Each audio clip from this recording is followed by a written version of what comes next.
Have you ever noticed how some people seem amazing on the outside, but deep down, something just doesn't quite fit? You feel it, even if you can't explain why.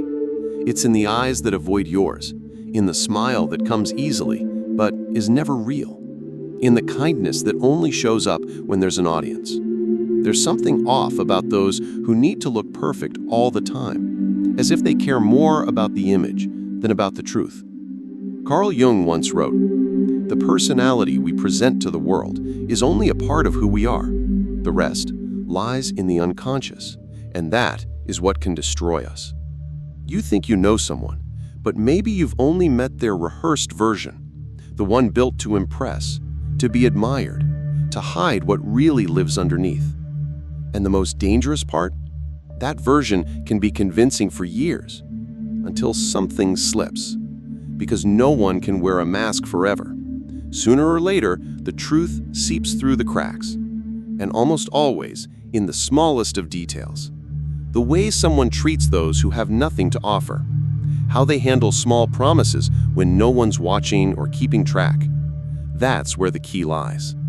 There are two almost invisible signs, but absolutely revealing, that show exactly what someone carries inside.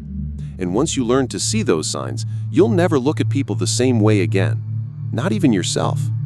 But before I show you what they are, there's one question that needs to be asked. When no one is watching you, who are you really?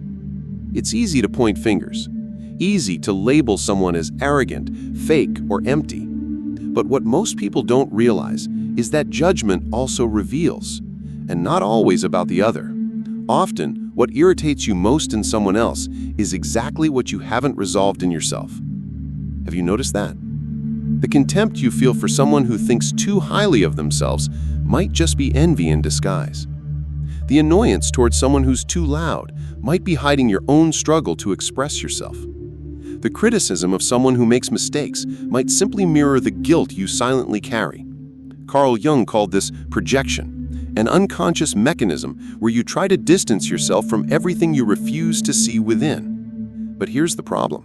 The more you project, the less you know yourself, and the more dependent you become on the image you've created of who you are.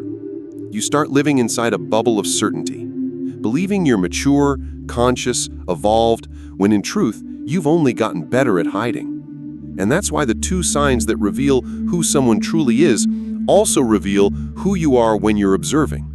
They don't just expose the other, they hold up a mirror to you. But not yet. It's not time to see those signs just yet, because before you can see clearly, you need to break the illusion that the problem is always in the other. Everyone wears a version of themselves to be accepted, to be admired, to avoid being left behind. You put on that version without even realizing it. When you smile to please, when you say yes while wanting to say no, when you fake calmness so you don't seem weak, or force confidence you don't actually feel. Over time, that version becomes a shield, and the shield becomes your identity. You start believing that's who you are, but deep down, you know it isn't. And the cost of that is high, because the longer you pretend to be okay, the further you drift from the part of you that actually needs help. Jung said that everything that is not brought to consciousness returns as fate. In other words, what you deny in yourself ends up controlling you. It sabotages your relationships, it destroys your peace, and it starts making decisions for your life without you even knowing it. And that's where the two signs come in. They show up precisely when the mask begins to slip, when there's no status involved, no advantage, no control. That's when truth emerges. And the first sign is much closer than you think. Want to know who someone truly is? Watch how they treat people who have nothing to offer. Not when they're with friends, not in professional settings where everyone pretends to be civilized, but with the rideshare driver, with the cleaning lady, with the intern who just arrived, with the waiter who took too long with the order. That's when the mask slips, because there's no reason to fake it. If kindness disappears, then it was never real. It was just part of the role. Emotionally mature people are kind even when no one's watching, even when there's nothing in return. Because kindness isn't a tactic, its essence. Carl Jung said that the meeting of two personalities is like the contact of two chemical substances. If there's a reaction, both are transformed. But what about when there's no interest, when the other person means nothing? That's when essence reveals itself, and what you see may be far uglier than you imagined. That's the first sign, how someone treats the invisible, and it never lies.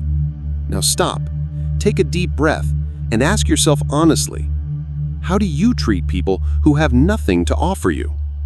Do you thank the cashier at the store? Do you look the doorman in the eye? Do you listen to someone who doesn't speak like you do? Do you have patience with those who make mistakes around you? Or do you just pretend to be a good person when someone's watching? This question is uncomfortable because it touches where it hurts, the part we try to hide, the one that would rather seem fair than actually be fair. But this is where real change begins, not in guilt, in awareness. The way you treat others, especially the vulnerable ones, reveals far more about you than any personality test ever could. And if this already confronts you, just wait until you hear the second sign. Because this one isn't about others, it's about you, your word, your integrity, how much you respect yourself or abandon yourself without even noticing. Have you ever noticed how easy it is to make promises?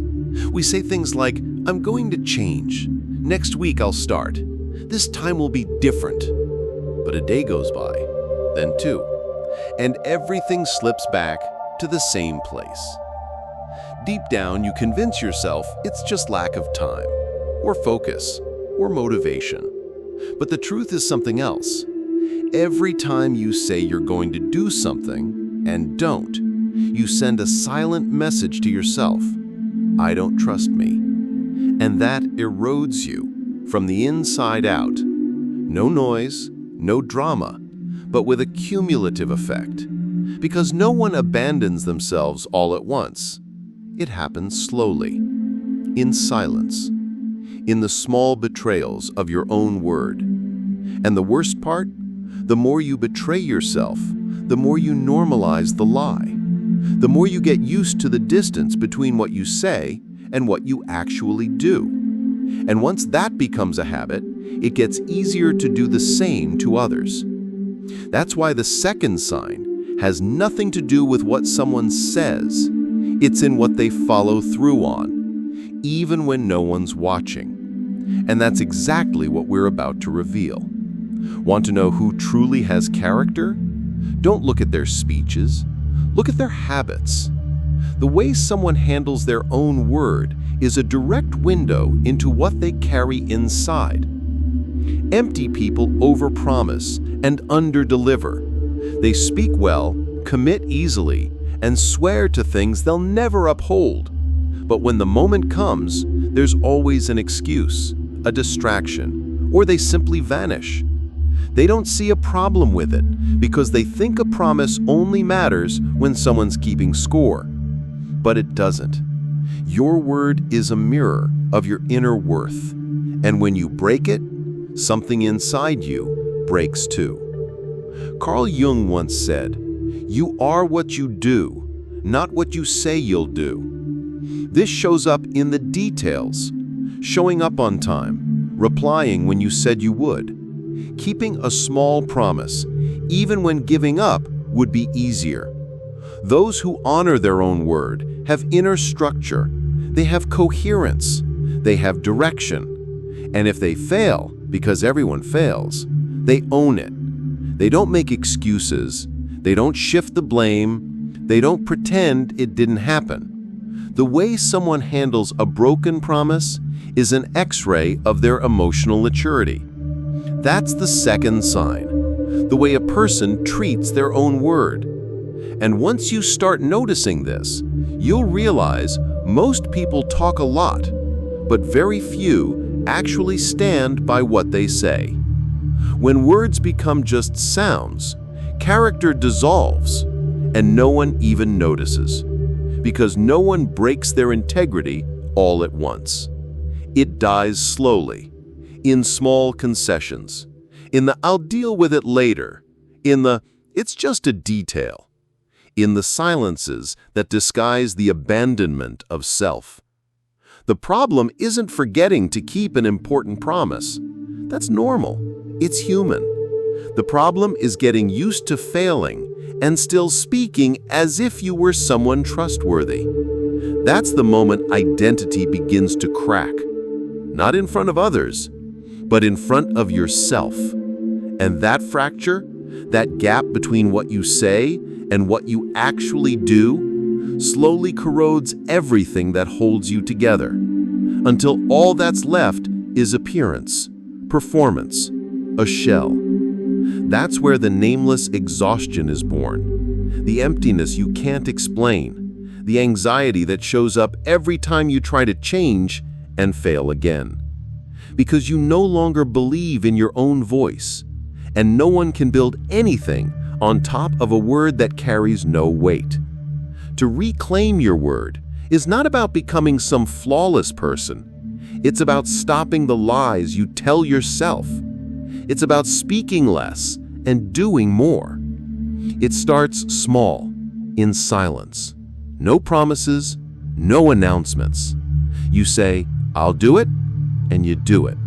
Not because someone is watching, but because you've decided that from now on, your word carries weight.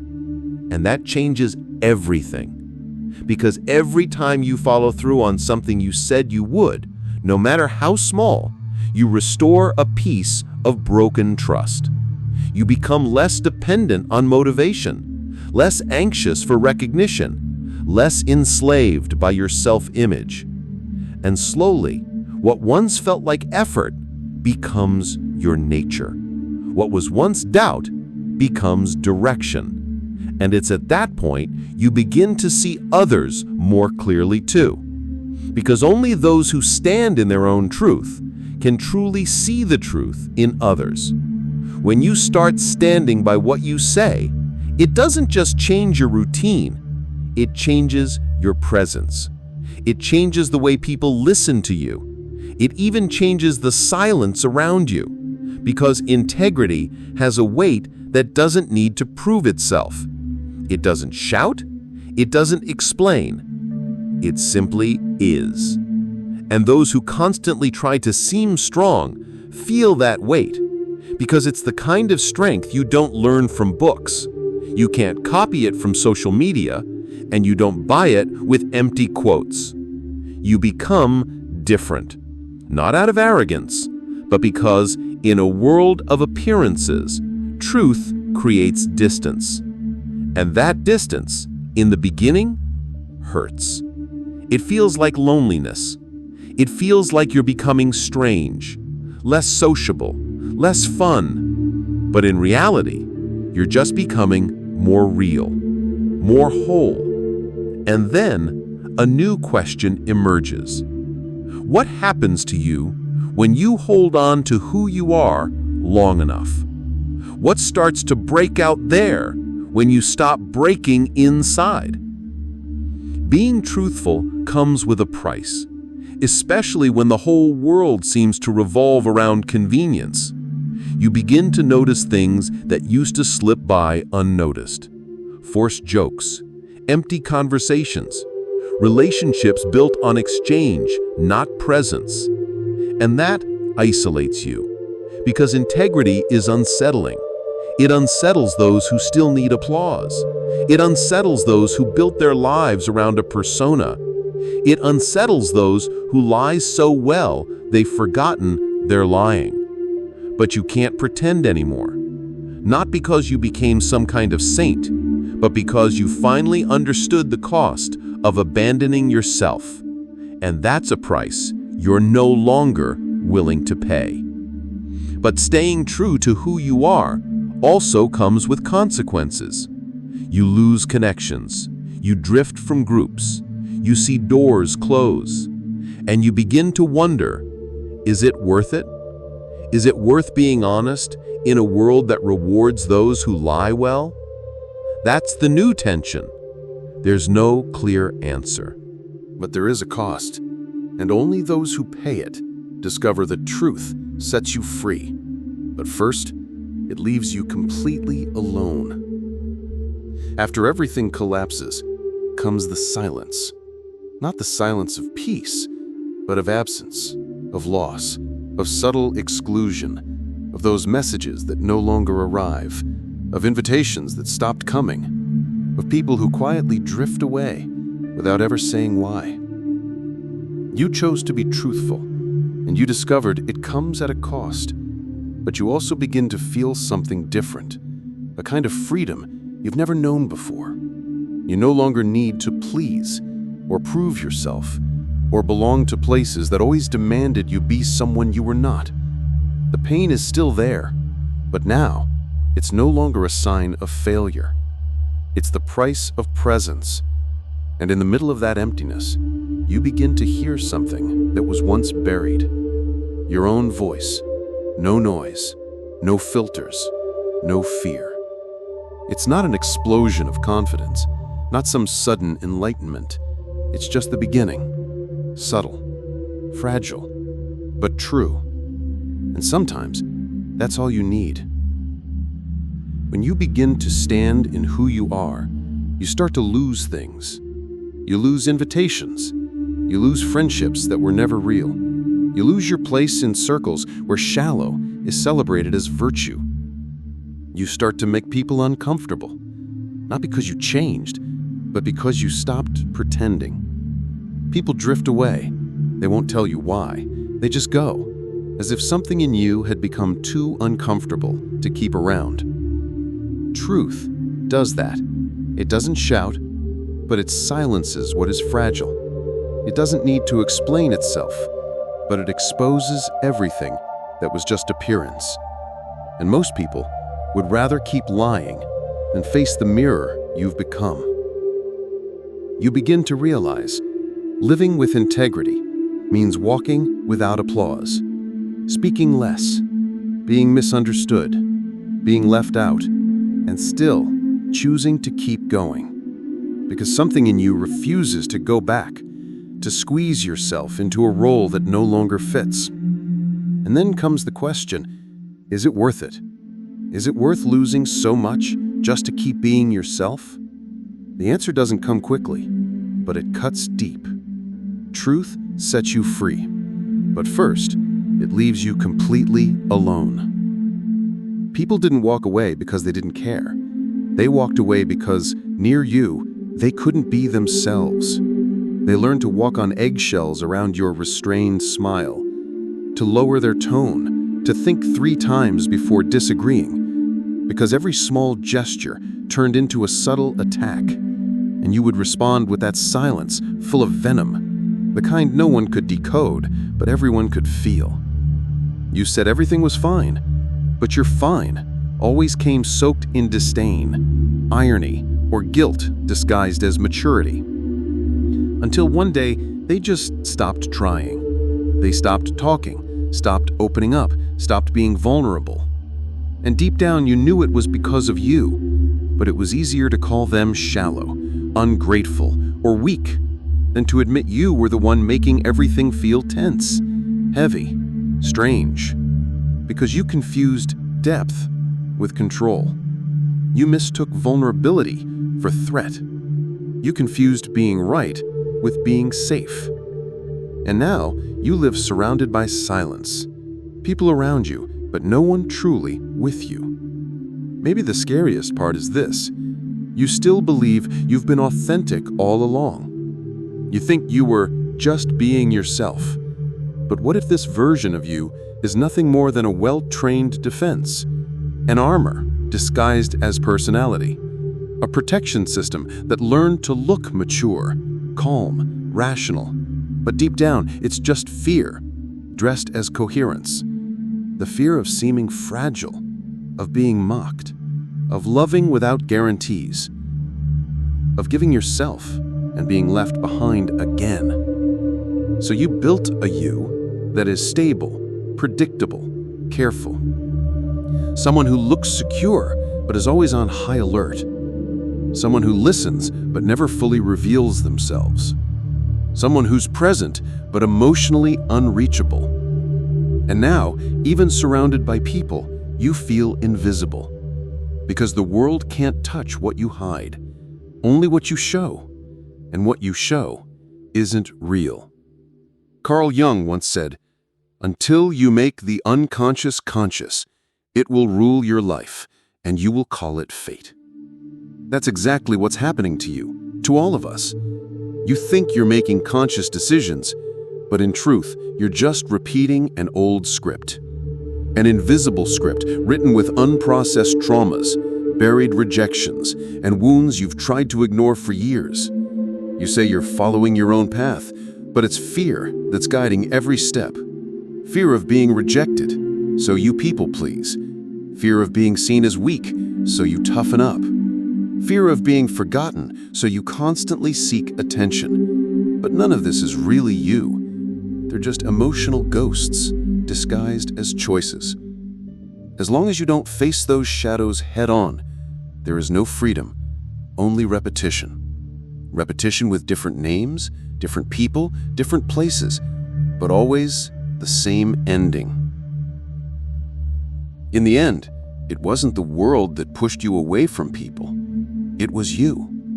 Not because you're cruel, selfish, or cold, but because somewhere in your story, someone made you believe that being yourself was too much, too sensitive, too intense, too confusing.